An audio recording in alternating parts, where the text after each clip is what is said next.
মানদাতার পুত্র হলো মুচিকুন্দ, মুচিকুন্দের পুত্র হলো এই যে বুধর, বুধরের পুত্র হলো ইক্ষ্বাকু, ইক্ষ্বাকুর পুত্র হলো আজ্যাব্রত, আজ্যাব্রতের পুত্র হলো শতাবর্ত,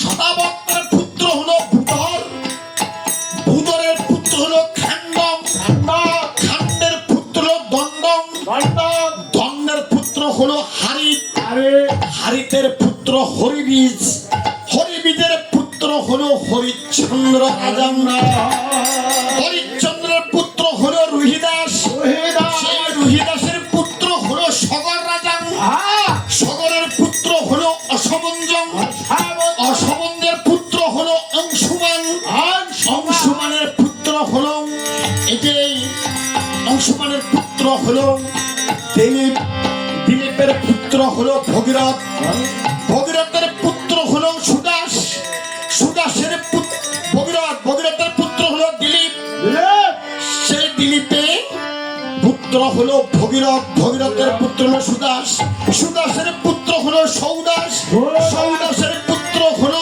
আবার দিলীপ, দিলীপের পুত্র হলো রঘুরাজা, রঘুর পুত্র হলো অজয় রাজা, অজয়ের পুত্র হলো এই যে দশরথ রাজা, দশরথের পুত্র হলো শ্রীরামচন্দ্র।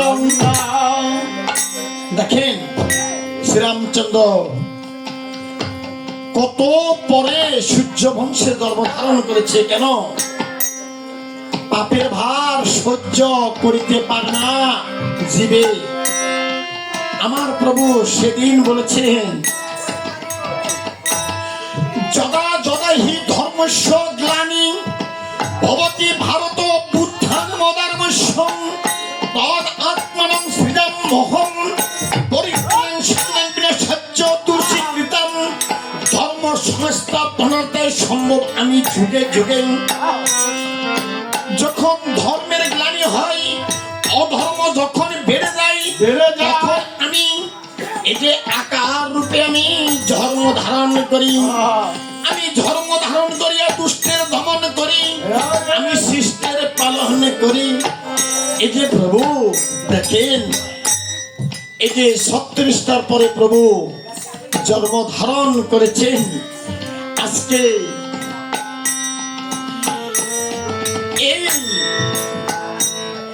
এই কপিল মুনি সগর রাজার 60,000 পুত্র ভস্ম করে দিয়েছেন। আর ভগীরথ সেই গঙ্গা এনেছিলেন। এই যে গঙ্গা কোথায় ছিলেন জানেন? কোথায় ছিলেন? গঙ্গা ছিল বৈকুণ্ঠে। একদিন মহাদেব ঠাকুর পঞ্চমুখে সেইখানে রাম নামের গুণাগুণ গাইতে লাগলেন।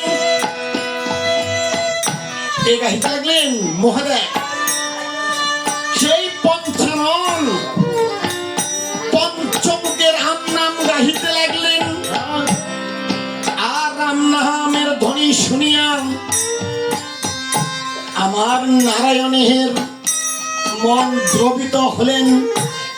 দ্রবিত অর্থাৎ নরম হলেন। নরম না হলে চোখের জল কখনো আসে না। এই যখন আপনি নারায়ণের মন দ্রবিত হলেন, আর নারায়ণের অংশ থেকে জল প্রবাহিত হলেন, সেটা হলো সেই গঙ্গা। তখন সে গঙ্গাকে কোথায় রাখবে নারায়ণ? সেই ব্রহ্মার কাছে রাখলেন। যখন প্রয়োজন হবে সেই গঙ্গা সেইখানে অবস্থান করবে। আর এদিকে ভগীরথ যখন আপনি বৈকুণ্ঠ ধামে গেলেন আর নারায়ণকে তপ যখন করলেন, নারায়ণ প্রসন্ন হয়ে ভগীরথকে তখন বলছেন, ভগীরথ তুমি কি চাও? বলছে প্রভু আমার এই বংশে এই যে 60,000 আমার পূর্ব বংশে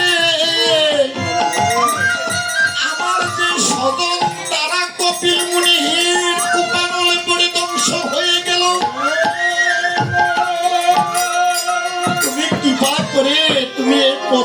পাবনী গঙ্গাকে দাও আমাকে। তখন সে কি করলেন,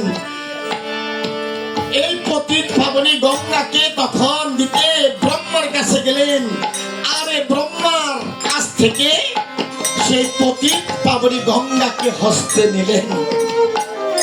হ্যাঁ, নারায়ণ যখন হস্তে নিলেন, আর পতিত পাবনী গঙ্গা বলছেন, প্রভু গো, এটা তুমি আমাকে মধ্য দামে আমাকে পাঠাইবে, পাপি তাপি আমার জলে স্নান করে বিমোচন হবে পাপ।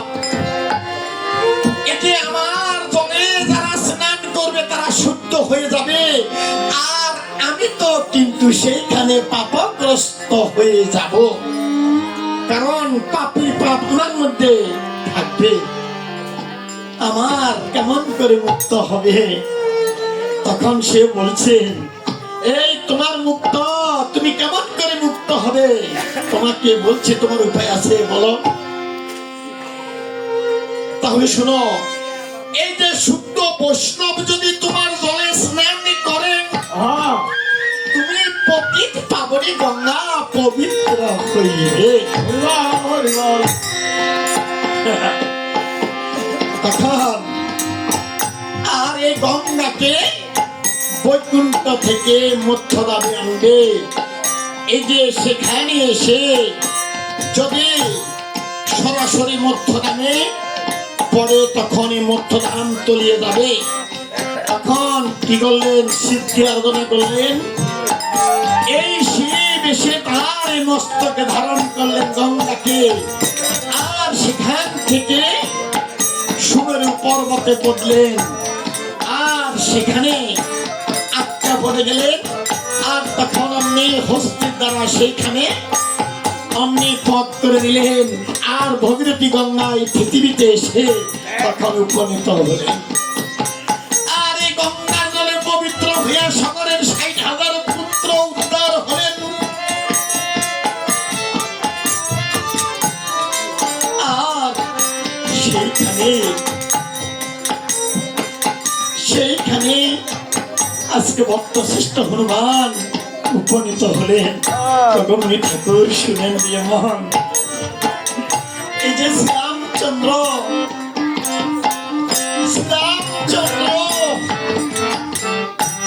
অশ্বমেধ যজ্ঞ করবে, তাই আপনার শ্রীচরণে স্বর্ণপন্ন করলাম।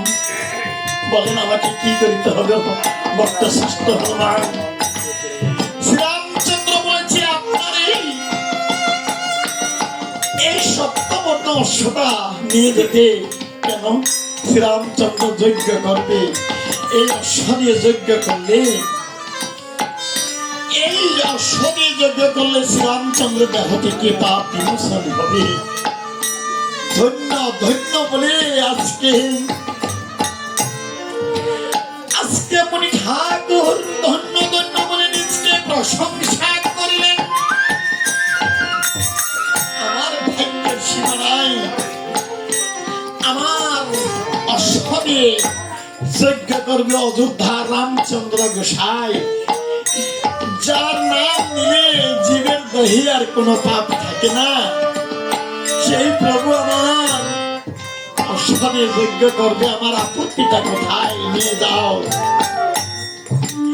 আজকে এই সপ্তবর্ণ অশ্ব নিয়ে তখন আপনি গমনা করলেন অযোধ্যায় এসে, তখন আপনি দর্শন দিলেন। অযোধ্যায় যখন আসলেন, অযোধ্যায় আসলেন আর নির্মল গঙ্গার জলে অশ্বকে স্নান করালেন। এটি নির্মল গঙ্গার জলে অশ্বকে স্নান করালেন, বহু ফুলের মালা দিয়ে অশ্বকে সাধন করিলেন। লিখলেন, সূর্য বংশে দশরথ অজের নন্দন, তার পুত্র শ্রীরাম লক্ষণ দিয়েছিলেন বন। ওই পঞ্চভোগ জীবনে থাকতো রাম নারায়ণ, আর শূর্পণখার নাসিকা কাটিলেন লক্ষণ। শূর্পণখার নাসিকা কাটিলেন লক্ষণ, এই কারণে রামের সীতা হরিল রাবণ।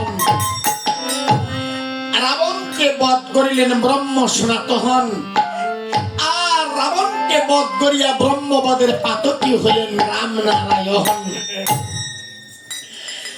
এমনি ভাবে অশ্বের কপালে আরো লিখলেন সতীর পুত্র হইয়া যেন সনাহি ধরে, এই যে গাদা হইয়া জন্ম নিল সে গাদিনীর দরে।